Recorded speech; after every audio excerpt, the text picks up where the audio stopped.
શ્રી ગણેશાય નમઃ. શાંતાકારં ભુજગશયनं પદ્મનાભં સુરેશં વિશ્વાધારં ગગનસદૃશં મેઘવર્ણશુભંગમ લક્ષ્મીકાન્तं કમલનયनं યોગીપીર્થ્યાનગમ્યં વંદે વિષ્ણુ ભવભયહર સર્વલોકે એકનાથમ. બોલો શ્રી લક્ષ્મીપતિ શ્રી હરિનારાયણની જય. મિત્રો, આજે આ વિડીયોમાં આપણે જાણશું નિર્જળા એકાદશી ક્યારે છે તેમજ તેની કથા વાર્તા.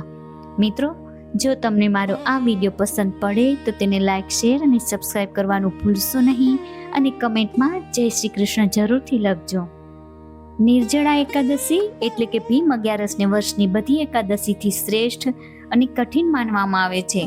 આ દિવસે વ્રત કરનાર ઉપવાસ તો કરે જ છે, પરંતુ ઘણા શ્રદ્ધાળુઓ નિર્જળા એટલે કે પાણીનું એક ટીપું પીધા વગર પણ ભગવાન શ્રી હરિનારાયણને આરાધના કરે છે. મનાય છે કે જો વર્ષની બધી એકાદશીનું વ્રત ન થાય તો આ એક એકાદશીનું વ્રત કરીને વર્ષની તમામ એકાદશીના વ્રતનું ફળ પ્રાપ્ત કરી શકાય છે. એટલે આપણે જાણી લઈશું નિર્જળા એકાદશી ક્યારે છે.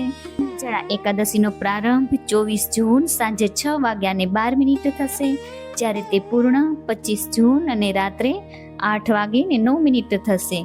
એકાદશીનું વ્રત ઉદયાતિથિ પ્રમાણે 25 જૂન અને ગુરુવારે રાખવાનું રહેશે, જ્યારે પારણા કરવાનો સમય 26 જૂન સવારે 5:56 થી લઈને 8:39 સુધીમાં કરી શકાશે. મિત્રો, હવે આપણે સાંભળીશું નિર્જળા ભીમ એકાદશી વ્રત કથા. યુધિષ્ઠિરે કહ્યું, હે દુખ્યાના બેલી દીનાનાથ, જેઠ મહિનાના શુક્લ પક્ષમાં જે એકાદશી આવે છે, કૃપા કરીને મને તેનું મહાત્મ્ય જણાવો. ત્યારે ભગવાન શ્રી કૃષ્ણ બોલ્યા, રાજન, એનું મહાત્મ્ય પરમ ધર્માત્મા વ્યાસજી કહેશે, કારણ કે તેઓ સર્વશાસ્ત્રોના તત્વજ્ઞ અને વેદાંતના વિદ્વાન છે. ત્યારે વેદ વ્યાસજી કહેવા લાગ્યા, બંને પક્ષોને એકાદશીના દિવસે ભોજન ના કરવું. એકાદશીના દિવસે સ્નાન વગેરે કરીને પવિત્ર થઈને પુષ્પોથી ભગવાન કેશવની પૂજા કરવી અને ત્યારબાદ નિત્યક્રમ સમાપ્ત થયા પછી પ્રથમ બ્રાહ્મણોને ભોજન કરાવવું અને પછી પોતે ભોજન કરવું.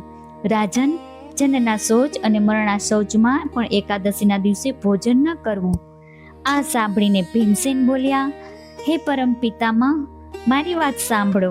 રાજા યુધિષ્ઠિર, માતા કુંતી, દ્રૌપદી, અર્જુન, નકુલ અને સહદેવ આ બધા એકાદશીના દિવસે ક્યારેય ભોજન નથી કરતા, અને મને પણ તેઓ હંમેશા એ જ કહે છે કે ભીમસેન, તમે પણ એકાદશીના દિવસે ભોજન ન કરો.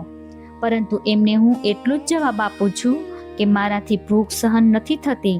ભીમસેનની વાત સાંભળીને વ્યાસજી બોલ્યા, જો તમે સ્વર્ગલોકની પ્રાપ્તિ ઈચ્છા હોય તો આ બંને પક્ષોની એકાદશીના દિવસે ભોજન ન કરવું. ત્યારે ભીમસેન બોલ્યા, પણ પિતામહ, હું આપની સામે સાચી વાત કહું છું. હું એકવાર ભોજન કરીને પણ મારાથી આ વ્રત નથી કરાતું, તો પછી ઉપવાસ કરીને રહી જ કેવી રીતે શકું? મારા ઉદરમાં વૃક નામનો અગ્નિ સદાય પ્રજ્વલિત રહે છે. આથી જ્યારે હું ખૂબ જ વધારે ખાઉં છું ત્યારે જ એ શાંત થાય છે. આથી હે મહામુનિ, હું બહુ તો વર્ષભરમાં ફક્ત એક ઉપવાસ કરી શકું. માટે જેનાથી સ્વર્ગની પ્રાપ્તિ થાય અને જે વ્રત કરવાથી મારું કલ્યાણ થાય એવું કોઈ એક વ્રત મને કહો, હું એનું પાલન જરૂર કરીશ. વ્યાસજીએ કહ્યું, ભીમસેન, જેઠ મહિનામાં સૂર્ય વૃષભ રાશિમાં હોય અથવા મિથુન રાશિમાં શુક્લ પક્ષમાં જે એકાદશી આવે તેનું યત્નપૂર્વક નિર્જળ વ્રત કરવું. ફક્ત કોગળા અને આચમન કરવા માટે જ મોંમાં જળ નાખી શકો છો. આ સિવાય કોઈ પ્રકારનું જળ વિદ્વાન પુરુષે મોંમાં ન નાખવું, અન્યથા વ્રતનો ભંગ થઈ જાય છે. એકાદશીના દિવસે સૂર્યોદયથી બીજા સૂર્યોદય સુધી મનુષ્ય જળનો ત્યાગ કરે તો આ વ્રત પૂર્ણ થાય છે. ત્યારબાદ દ્વાદશીના પ્રભાતકાળમાં સ્નાન કરી બ્રાહ્મણોને વિધિપૂર્વક જળ અને સુવર્ણનું દાન કરવું. આ પ્રમાણે બધા કાર્યો પૂરા કરીને જીતેન્દ્રિય પુરુષે બ્રાહ્મણો સાથે ભોજન કરવું. વર્ષભરમાં જેટલી એકાદશીઓ આવે છે એ બધીનું ફળ મનુષ્ય નિર્જળા એકાદશીના વ્રતથી જ પ્રાપ્ત કરી લે છે. શંખ, ચક્ર અને ગદા ધારણ કરનારા ભગવાન કેશવે મને કહ્યું કે જો માનવ બધું છોડીને એકમાત્ર મારા શરણે આવી જાય અને એકાદશીના દિવસે નિરાહાર રહે તો એ બધા પાપોથી છૂટી જાય છે.